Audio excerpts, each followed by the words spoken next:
Assalamualaikum warahmatullahi wabarakatuh. Bagaimana kabarnya anak-anak?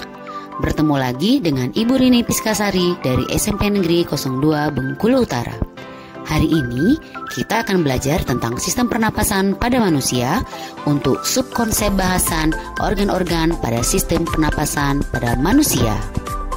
Adapun tujuan pembelajaran yang akan kita pelajari antara lain: yang pertama, mempelajari pengertian pernapasan pada manusia. Yang kedua, mengidentifikasi organ-organ pada sistem pernapasan pada manusia. Dan yang ketiga, menjelaskan proses yang terjadi pada organ sistem pernapasan manusia. Oh iya anak-anak, tahukah anak-anak apa arti bernapas? Bernapas adalah proses menghirup oksigen dan mengeluarkan karbon dioksida. Tetapi belum lengkap loh. Selain gas karbon dioksida, ada gas lain yang dikeluarkan hasil dari pernapasan kita. Apa coba, ada yang tahu? Coba anak-anak bayangkan kalau sedang bernapas di depan cermin atau kaca. Apa sih yang terjadi pada cermin atau kaca tersebut? Ya, benar. Biasanya cermin atau kaca akan mengeluarkan embun ya. Nah, embun itu adalah uap air. Jadi, secara lengkap, bernapas artinya adalah proses menghirup oksigen dan mengeluarkan karbon dioksida dan juga uap air.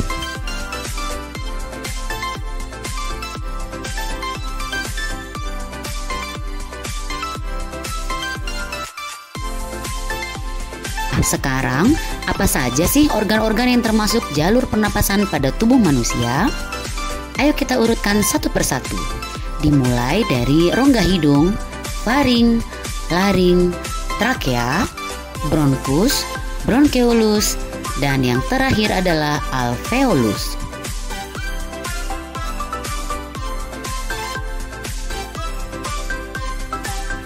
Mungkin pada saat kalian SD, kalian pernah mempelajari materi ini ya. Tapi pada saat SD, biasanya hanya mengenal 3 organ utama saja. Apa itu? Disingkat dengan HITERU, hidung, tenggorokan, dan paru-paru. Nah, saat ini kita perdalam lagi ya. Untuk tenggorokan terbagi menjadi 3 bagian lagi. Ada faring, laring, dan juga trakea. Sedangkan bronkus, bronkeolus, dan alveolus terdapat di dalam paru-paru. Oke, kita mulai bahas satu persatu organ-organ yang menyusun sistem pernapasan pada manusia. Pertama, kita bahas rongga hidung. Anak-anak tahu mengapa sebaiknya kita bernapas menggunakan hidung dibandingkan dengan mulut? Salah satu alasannya karena di dalam rongga hidung terdapat rambut-rambut yang berfungsi untuk menyaring udara. Saat udara kotor masuk ke rongga hidung, maka kotoran akan tersaring pada rambut hidung. Tapi, jika kita bernapas menggunakan mulut, tidak ada yang dapat menyaring udara kotor tersebut. Selain itu, di dalam rongga hidung, udara yang masuk akan dihangatkan oleh kapiler darah dan dijaga kelembabannya oleh selaput lendir. Jadi, dalam rongga hidung terdapat 3 perlakuan, yaitu penyaringan udara, penghangatan, dan pengaturan kelembaban.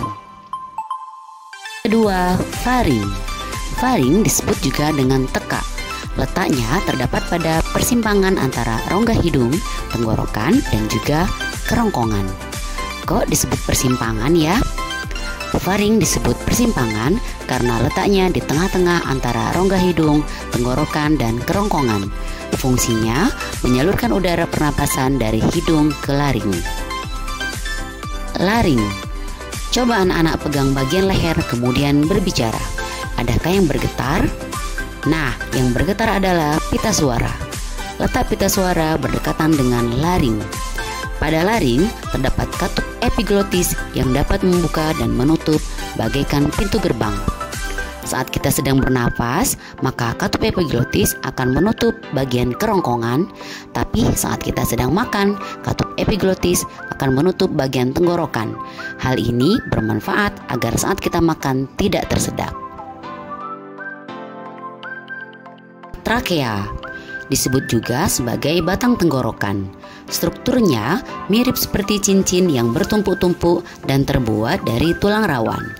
Pada bagian ini terdapat silia atau rambut halus yang fungsinya sama seperti rambut yang ada di hidung kita, yaitu untuk penyaringan.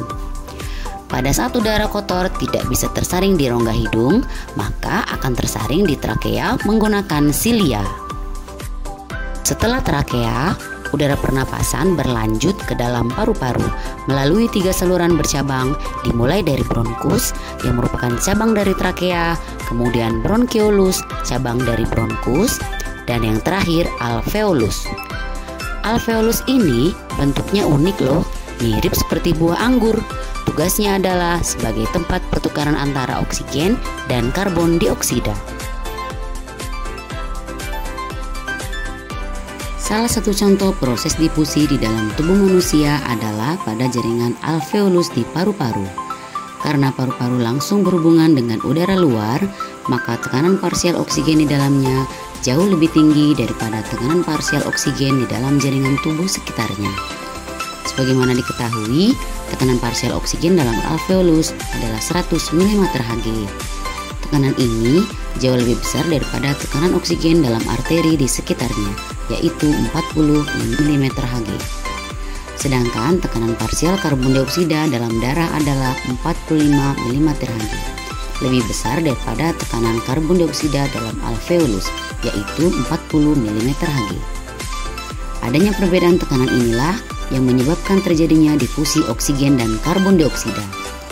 Oksigen selalu berdifusi dari alveolus ke sel darah, sedangkan karbon dioksida selalu berdifusi dari kapiler darah ke alveolus. Difusi selalu memindahkan molekul dari tempat yang konsentrasinya lebih tinggi ke tempat yang konsentrasinya lebih rendah. Nah, itulah tadi penjelasan tentang sistem pernapasan pada tubuh manusia. Mudah-mudahan anak-anak dapat memahaminya ya. Dan yang terpenting adalah tetap menjaga kesehatan. Sampai di sini dulu video pelajaran kali ini. Sampai bertemu di video-video pembelajaran berikutnya. Terima kasih. Assalamualaikum warahmatullahi wabarakatuh.